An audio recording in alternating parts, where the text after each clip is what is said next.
no, no, no.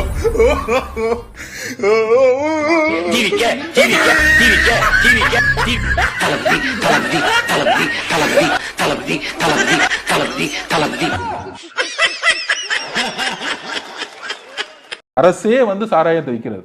இதை நாங்க கடுமையா எதிர்க்கிறோம். நீங்க வந்து டாஸ்மாக்ல மூடிடுவீங்க. லாட்டரி கடை கூட சாராய கடையும் சேர்த்து நடத்துவேன். வந்து இடிச்சேன்னு வச்சுக்கேன், குடிச்சல கொப்பளிச்சிருவாரு. கூட்டுப்படா. கண்டிப்பா அரசு செய்யக்கூடாதுன்னு நாங்க நினைக்கிறோம். இது வந்து அரசே செய்யக்கூடாது, அரசே விற்க கூடாது.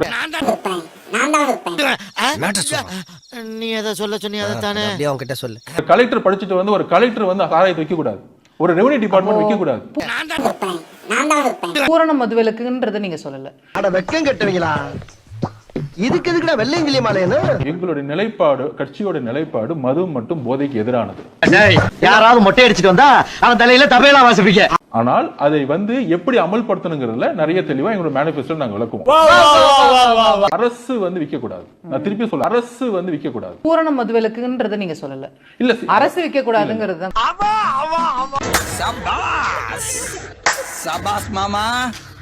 எனக்கு என்ன ஆச்சரியமா இருக்குன்னா, சர்க்கார் படத்துல இலவச ஃபேன் மிக்ஸி கிரைண்டர் எல்லாம் தூக்கி நெருப்புல போட்டவரு இன்னைக்கு வீட்டுக்கு வீடு பைக் தரேன்னு சொல்றாருன்னா எனக்கு அது முரண்பாடா தெரியும். இவன் ஒருத்த அமுக்கிற இடத்துலயே அமுக்கி கைய கலட்டிடுவான் போல் இருக்கு. அதாவது இலவசத்தை பேஸ் பண்ணி ஓட் பேங்க் கிரியேட் பண்ணல அவரு. ஐயோ, ஒரு பைத்தியக்கார பைலட் மாட்டிட்டு படுற பாடு. இலவசங்களுக்கு நீங்க எதிரா இல்ல. இலவசங்கள் எதுக்கு எதிராக இருக்கணும்? இலவசங்கள் மக்களுடைய அடிப்படை உரிமைன்னு சொல்லக்கூடிய இடத்துல நாங்க இருக்கிறோம். காலையில தான் நான் சொல்லிட்டு போனேன் இந்த வாயா வேண்டாம் ஓசி பஸ் வேண்டாம் வேண்டாம் உதவித்தொகை எதுவும் வேண்டாம். ஒரு மிக்சியோட நிக்க கூடாது, ஒரு வீடு இருக்குன்னு நினைக்கிறேன். ஒரு அடிப்படையில ஒரு வீடு இருக்குன்னு நினைக்கிறேன்.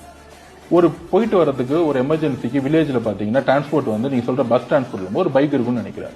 காருங்கிறது நிச்சயமா அந்த அளவுக்கு பொருளாதாரத்தை உருவாக்கணும். அவ்வளவு நல்லவனாடா நீ.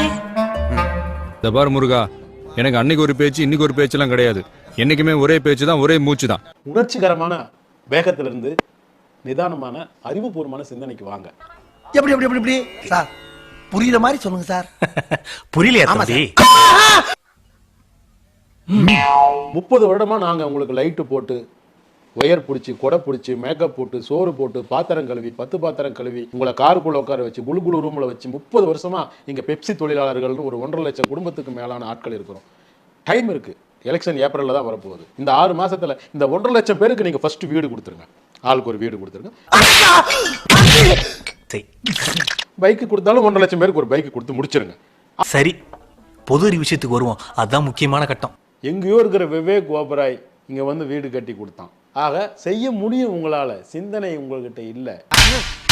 நீ கேட்ட ஒவ்வொரு கேள்வி என்ன செருப்பால் அடிச்ச மாதிரி இருக்குடா. சரி, ஃபீல் பண்ணாத. 30 வருஷம் உங்களை இவ்வளவு தூரம் கிரீடம் மாதிரி தூக்கி கொண்டு வந்து வச்ச இந்த தொழிலாளர்களுக்கு ஆளுக்கு ஒரு வீடு கொடுத்தீங்கன்னா நீங்க பெருமை மிகுந்த மனிதன். சார் பாத்தீங்களா எவ்வளவு அழகா எக்ஸ்பிளைன் பண்ணிட்டு அடுத்து பொது அறிவுக்கு வந்துட்டான் பாருங்க. சார் இவன் சாதாரண ஆள் இல்ல சார். கண்டினியூ பண்ணுங்க. 40 உயிர்கள் போய்விட்டன. எந்த தலைவர்களும் அவ்வளவு உயிர்களை வாங்கினது மாதிரி எனக்கு தெரியல. அதெல்லாம் ஒரு தொழில் ரகசியம் ஐயாச்சாமி. எதுக்கு தேவையில்லாம திட்டிக்கிட்டு? நீ தெளிவா இருந்தா நான் திட்டு போறேனா? நான் தெளிவா தான் இருக்கேன். தமிழ்நாட்டை மேல கொண்டு வாங்க, சரி. ஆனா வீட்டுக்கு வீடு கார் வாங்கி கொடுக்கறது அரசாங்கத்தோட வேலையா? கார் வாங்குற திறனை அவனுக்கு ஏற்படுத்துறது. டேய், வெக்கம் கெட்டவன, மானம் கெட்டவன, உனக்கு எதிராக இவ்வளவு பெரிய மீச. டேய், செருப்பால் அடிக்கடா அவனை. செருப்பெல்லாம் வெளிய விட்டோம்னே. எதுல அடிக்கடா? ஆகலாம் போறடா. காவல்துறை தேடிட்டு இருக்காங்க. காவல்துறை நல்லவன் கிடையாது. காவல்துறை மேல எங்களுக்கு குற்றச்சாட்டே இருக்கு. என்னப்பா சொல்ற? காவல்துறை மேல குற்றச்சாட்டு இருக்கும் பொழுது அவரை வந்து கைது செய்து நாளைக்கு ஜெயில கொண்டு போய் ஏதாவது பண்ணாங்கன்னா எங்களுக்கு காவல்துறை மேல நம்பிக்கை கிடையாது. திமுக அரசு மேல நம்பிக்கை கிடையாது. காவல்துறை கொஞ்சம் கட்டுப்படுத்தினா என்ன சொல்றீங்க? ஆஹா, எங்க தொண்டர்களை நீங்க கட்டுப்படுத்துறீங்களா? வரக்கூடாதுன்னு சொல்றீங்களா? எங்களை மிரட்டுறீங்களா? ஜனநாயகம் இல்லையான்றீங்க. என்ன சொல்லிக்கிற? முதுகிலம்லாம் தெரியுதுடா. இது என்ன பிரமாதம்? இது வரைக்கும் தமிழக வெற்றி கழகத்துல இருந்து எப்படி நாங்க காவல்துறைக்கு எதிராக பேசியிருக்கோம்? ஏதாவது ஒரு இடத்துல சொல்லுங்க. ஏதோ ஒரு இடத்துல நாங்க காவல்துறைக்கு எதிராக நாங்க ஏதாவது தப்பா பேசியிருக்கோம்? அட ப்ளே பாய் மௌனே. எங்களுக்கு திமுக மேலே தனிப்பட்ட பகைமை கிடையாது. பேய்க்கு பேன் பார்த்த பேப்பாயில குடும்பமே மூஞ்சில காரி துப்புற அளவுக்கு கொண்டு வந்துட்டேடா.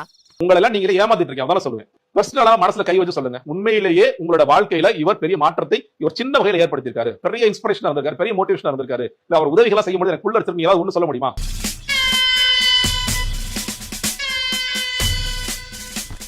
எந்த அளவுக்கு எல்லாம் வருத்தமா இருக்குன்னா, தமிழ்நாடு ஒரு ப்ரோக்ரசிவ் ஸ்டேட், தமிழ்நாடு ஒரு முன்னேறிய மாநிலம், முற்போக்கு மாநிலம். இன்னைக்கு வெளிநாட்டுக்காரன் காட்டிட்டு போறேன் நடிகனை பக்கம் போய் சாவிங்களாடா நீங்க. நம்ம சொல்ல வட மாநிலத்தில் சாமியார் போய் சத்தாங்கன்னு சொல்லி சொல்லுவோம். இன்னைக்கு தமிழ்நாட்டுக்கு பெரிய கரும்புள்ளியாக விஜயும் தமிழக வெற்றி கழகம் இருந்துச்சு. நீ எல்லாம் ஒரு மனுஷன். வேலு பார்த்து பேசியா, நான் ஒரு நாட்டாம. அதுக்கு நீ காலை நீட்டாம இருந்திருக்கணும். இந்த பாவத்தையும் இந்த கருப்பை நம்ம தொடக்க முடியுமா? தொடக்கவே முடியாது. அவ்வளவு மோசமாக ஒரு முற்போக்கான மாநிலத்தை ஒரு பிற்போக்கு மாநிலமாக இன்று விஜய் அவர்கள் ஆக்கிடார் அப்படிங்கிற தாண்டி அவர் செய்த சாதனைகள் என்பது எதுவுமே இல்லை. என்ன கண்ணெல்லாம் கலங்கி இருக்கு.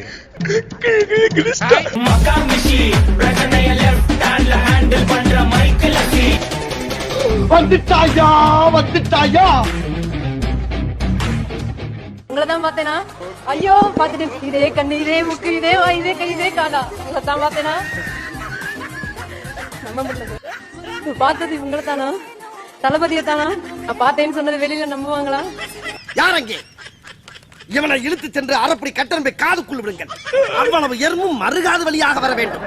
அதை நான் மறுநாள் வந்து பார்க்க வேண்டும். அண்ணா சாட்டை துரைமுருகன் அவர் தொடர்ச்சியாக தமிழக வெற்றி கழகத்தை பிஜேபி தான் இயக்குகிறது என்று சொல்றாரு.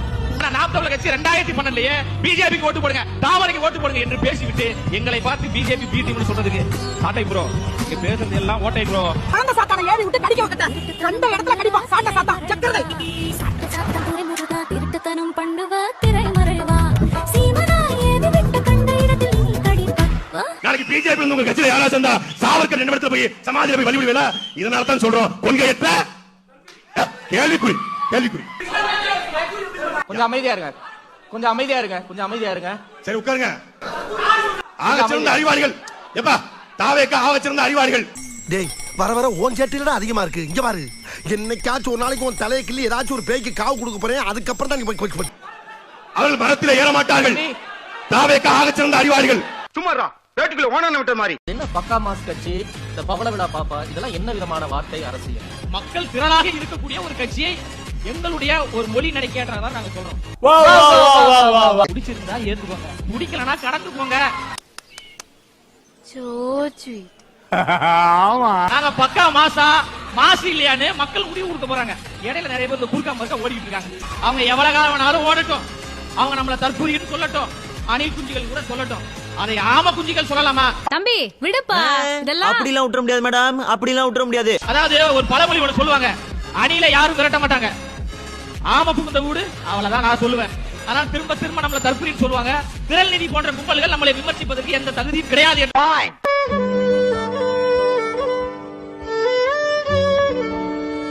மூன்றாவது முறை முயற்சி செய்து கொண்டிருக்கிறது, நான்காவது முறை காலம் முழுவதும் பயிற்சி செய்து கொண்டே இருக்கும். பம்பளுக்கு இருக்கு ஒரு வரமுறை வேணாமா? இடம் தெரியாம கைய வச்சுட்டா பகவதி, ஜோலி முடிஞ்சு. இது சித்தாந்தத்திற்கும் சினிமாக்காரருக்குமான போட்டி. எங்களை சினிமாக்காரன் சொன்னாரு, நானோ தம்பி இடுமாவனம் கார்த்திகோ சீமான் ரசிகர் மன்ற தலைவராக இருந்து வரல, புசியானது போல வரல. சீமானுக்கு ரசிகர் மன்றம் ஆரம்பிச்சு திருநெல்வேலியில போஸ்டர் ஒட்டி வரல. எங்க அண்ணன் சீமான் திரையிலிருந்து வரல, சிறையிலிருந்து வருவாரு. நான் யார் தெரியுமா? யாருக்கிட்ட பேசிக்கிட்டு இருக்கு தெரியுமா? யாரு முன்னால நீ நிக்கிற தெரியுமா? பாம் பக்ரி. தமிழ்நாட்டில் இந்தியாவிலே ஓராண்டு 3 முறை தேசிய பாதுகாப்பு சட்டத்தில் கைது செய்யப்பட்ட ஒரே தலைவன் எங்க அண்ணன் சீமான். என்ன தெரியுமா? கெட்ட ராஸ்கல் வெடிச்சு சதறிட்டேன்னு வச்சுக்கோங்க, ஒருத்தன் இருக்க முடியாது, தலை காட்ட முடியாது. 250 வழக்கு முடிச்சேன், 250 வழக்கு பயப்படல. என்கிட்டயே கதை விடாத. 250 வழக்கு முடிச்சேன், 250 வழக்கு பயப்படல. ஒரே வழக்கு சிபிஐ போய் விட்டாங்க. சார் ரொம்ப போடாது சார், எனக்கு கூச்சமா இருக்கு. ஒத்த வழக்குக்கு எடுத்தேம்பாரு ஓட்டம். போலீஸ் ட்ரெயினிங்ல கூட எவ்வளவு ஓடலையா அப்படின்னு கரூர்ல இருந்து ஓடி வந்த நீங்க எங்க 15 வருஷம் குண்டர் சட்டம் என்எஸ்ஏ என்ஐஏ எல்லாத்தையும் பார்த்து நிக்கிற நாங்க எங்க? நாயே அழிச்சாட்டியம் பண்ணாத. நாய் கடிச்சா 48 ஊசிதான், நான் கடிச்சேன்னா இந்தியன் மெடிக்கல்லயே மருந்து கிடையாது, செத்து போயிடு. கரூர்ல இருந்து ஓடி போய் டெல்லியில பிஜேபி கால்ல விழுந்த நீங்க பேசலாமா? நீங்க பேசலாமா? 41 உயிரை துள்ள துடிக்க பலி கொடுத்த பிறகும் அந்த மரணத்துக்கு பொறுப்பேற்று இனிமேல் என் கூட்டத்துக்கு வரக்கூடியவன் பாதுகாப்பா வாங்க, பத்திரமா வாங்க, குழந்தைகள் வராதீங்க, பெண்கள் வராதீங்கன்னு சொல்ல வக்கும் தெம்பு இல்லாம இந்த விஜய்டியை மோதிட்டீங்களா? ஐயோ, பேசாம தூங்கி இருக்கலாம், நானே வந்து மாட்டிக்கிட்டனே. விஜய் எவ்வளவு பெரிய ஆள் தெரியுமா? அது நான் அடிச்சா தாங்க மாட்டேன், 4 மாசம் தூங்க மாட்டேன், மோதிப்பாரு வீடு போய் சேர மாட்டேன். படத்துல பஞ்சு பேசுறதுல தம்பி அரசியல், நெஞ்சுரத்தோடு சேர்ந்த அரசியல். அதை இந்த 2026 சட்டமன்ற தேர்தலில் லைலாமணி உள்ளிட்ட எல்லோரும் பாப்பீங்க. பைத்தியமாயவே ரொம்ப நேரம் நல்லா பேசிக்கிட்டான் ஐயா. நீங்க இவ்வளவு நேரமும் நீங்க அவங்கள தானே விமர்சிச்சு பேசிக்கிட்டே இருக்கீங்க. திராவிட எதிர்ப்புல இருந்து விஜய் வெறுப்பு நாம் தமிழர் கட்சி. அதாவது உங்க கேள்விக்கு பதில் சொல்றேன். கிருத்தரம் புடிச்சவன். திமுக என்கிற கட்சி துவங்கும் போது தவறான கட்சி அல்ல. அண்ணாதுரை அந்த கட்சியை துவங்கும் போது நல்ல நோக்கத்தோடு துவங்கினார். மொழி பற்றி இனப்பற்றோடு துவங்கினார். அதற்கு பிறகு அந்த கட்சி குடும்ப கட்சியாக, வாரிசு கட்சியாக, இன்றைக்கு ஊழல் செய்யக்கூடிய கட்சியாக 4.5 ஆண்டுகள் ஆட்சி அது நாரி போன ஆட்சியாக மாறி போயிடுச்சு. மாற்று கருத்து இல்ல. எப்படி சார் நீங்க வாங்க வாங்க, ஏன் பயப்படுறீங்க? வாங்க, நான் அடிக்கல மாட்டேன், வாங்க.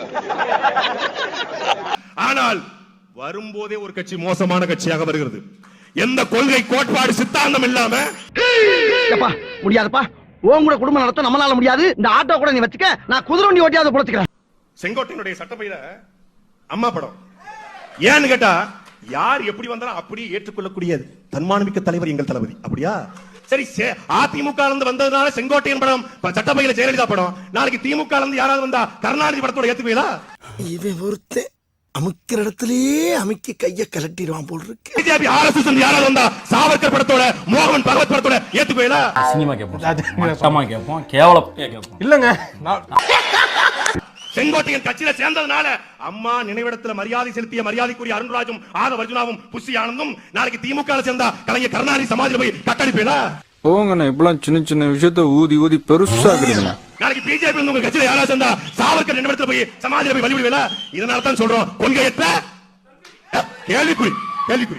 டேய், வர வர ஓன் சேட்டில அதிகமா இருக்கு. கொஞ்சம் அமைதியா இருங்க. சரி, உட்காருங்க. ஆகச்சிறந்த அறிவாளிகள் எப்பா தாவேக்க ஆகச்சிறந்த அறிவாளிகள். அவர்கள் மரத்தில் ஏற மாட்டார்கள். தாவேக்க ஆகச்சிறந்த அறிவாளிகள். யாராவது மொட்டை அடிச்சிட்டு வந்தா அவன் தலையில தபையெல்லாம் வாசிப்பீங்க. அதெல்லாம் எனக்கு வாசிக்க தெரியாது. இப்ப நான் வாசிக்கிறேன் பாரு. எந்த மாதிரி தம்பி சண்டை போடக்கூடாது, உட்காருங்க. பேசி முடிச்சிட்டு பேசுவோம். இப்ப தாவேக்க யாரும் தற்கூதின்னு சொல்லாதீங்கப்பா. ஆகச்சிறந்த அறிவாளிகள். அவங்க தலைவர் பேசிட்டு இருக்கும்போது மரத்தில் தின்ன தேங்காய் பறிக்க மாட்டாங்க. அவங்க தலைவர் வரும்போது கொள்கை என்கிட்ட டிவிக்கு கட்ட மாட்டாங்க. சும்மாடா, வேட்டுக்குள்ள ஓனான விட்ட மாதிரி. வேட்டுக்குள்ளியா?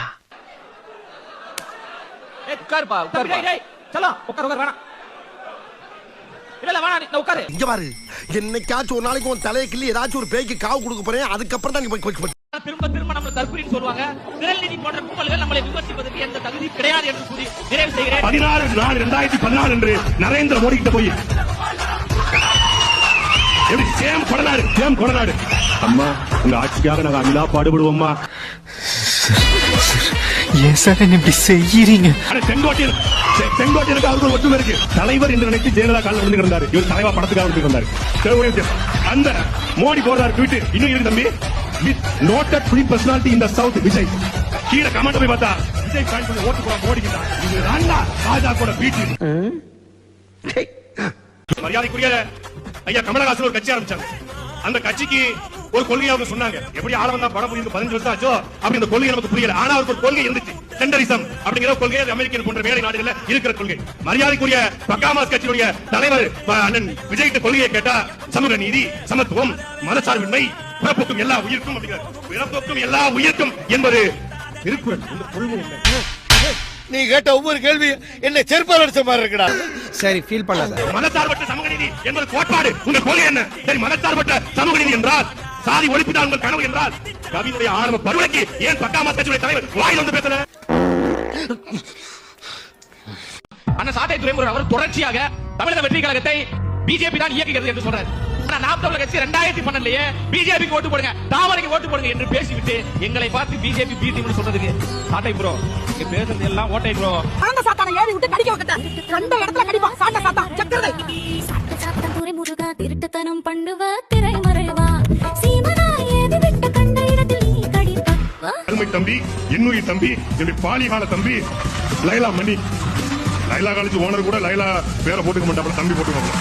நானும் இருந்து சென்சேரி துறைமுருகன் அப்படி போறேன். சேவி ஸ்கூல் சென்சேரி துறைமுருகன் போட்டுக்க போறேன். ரொம்ப வாடுறானே. அது மாதிரி தம்பி சாட்டை, அது ஓட்டைதான். கொள்கை இல்லாத கூமுட்டை கூட்டத்தை ஓட்டை போடும் இந்த சாட்டை. சாமி கொறும்பு நீ மனக்கு அரும்பு. தம்பி சொன்னாங்க பாஜகவுக்கு போய் 2012 நாங்க ஓட்டு கேட்டோம்னு. பாஜகவுக்கு மட்டும் இல்ல தம்பி, தமிழ்நாட்டில் அதிமுக ஓட்டு கேட்டோம். ஏன் கேட்டோம்? என் இனத்தை கொன்றொழித்த காங்கிரஸ் கட்சியை கருவறுக்க வேண்டும் என்பதற்காக காங்கிரஸை எதிர்த்து போட்டியிட்ட எல்லாருக்கும் வாக்கு கேட்டோம். செங்கோட்டையன் ஓட்டு கேட்டோம். காங்கிரஸ் எதிர்த்து போட்டியிட்ட 63 தொகுதியில 2011 ஓட்டு கேட்டோம். அதே போல 2012ஆம் ஆண்டு கேப்டன் தமிழ்ச்செல்வன் என்கிற ஒரு தமிழன், புதுக்கோட்டை மண்ணின் மைந்தன், அங்கே தாராவி தொகுதியிலே அங்கே கூடிய ஒட்டுமொத்த தமிழ் மக்களுடைய அன்பை பெற்றவர். அந்த அடிப்படையில தான் அந்த கேப்டன் தமிழ்ச்செல்வனுக்கு நாம் தமிழர் கட்சி மேடையில காங்கிரஸ் கட்சி நின்றதுனால காங்கிரஸை எதிர்த்து காங்கிரஸ் கட்சியில ஒரு வட இந்தியர் நின்றார். தமிழனாக கேப்டன் தமிழ்ச்செல்வன் என்றால் நாங்கள் வாக்கு கேட்டோம். அட பாவி, ஆளை பார்த்தா டம்மி பீஸா இருக்க, பயங்கரமான ஆளா இருக்கேடா. சரி, கேப்டன் தமிழ்ச்செல்வனுக்கு ஓட்டு போட நாங்களே பிஜேபி பீட்டிம்னா 2024 நாடாளுமன்ற தேர்தலில் உங்களுடைய அருமை அண்ணன் தாவேகாவுடைய தலைவர் திரு விஜய் அவர்கள் 16/4/2014 அன்று நாடாளுமன்ற தேர்தல் நடந்து கொண்டிருக்கும் பொழுது மரியாதைக்குரிய பாரத பிரதமர் மோடியை சும்மாடுங்கயா, பாரத பிரதமர் மோடி எதுக்கு பார்த்தாரு? 27/4/2024 தேர்தல். ஆனா 16/4/2014 அன்று நரேந்திர மோடி கிட்ட போய் சேம் கொடநாடு மோடி போடுறாரு ட்வீட். இன்னும் இருக்கு தம்பி, with noted film personality in the south Vijay. கீழே கமெண்ட் போய் பார்த்தா விஜய் ஃபேன்ஸ் உடைய ஓட்டு போறா மோடிக்கு தான். இதுதான்டா பாஜக. அதெல்லாம் ஒரு தொழில் ரகசிய ஐயாச்சாமி. இந்த வீடியோ உங்களுக்கு பிடிச்சிருந்தா கண்டிப்பா லைக் பண்ண மறக்காதீங்க. அப்படியே உங்க நண்பர்களுக்கும் ஷேர் பண்ணுங்க. நீங்க பண்ற ஒவ்வொரு லைக்கும் தான் இந்த வீடியோவை மற்ற நண்பர்களுக்கும் கொண்டு போய் சேர்க்கும். மறக்காம சப்ஸ்கிரைப் பண்ணுங்க. உங்க கருத்துக்களையும் கமெண்ட் பாக்ஸ்ல பதிவு பண்ணுங்க.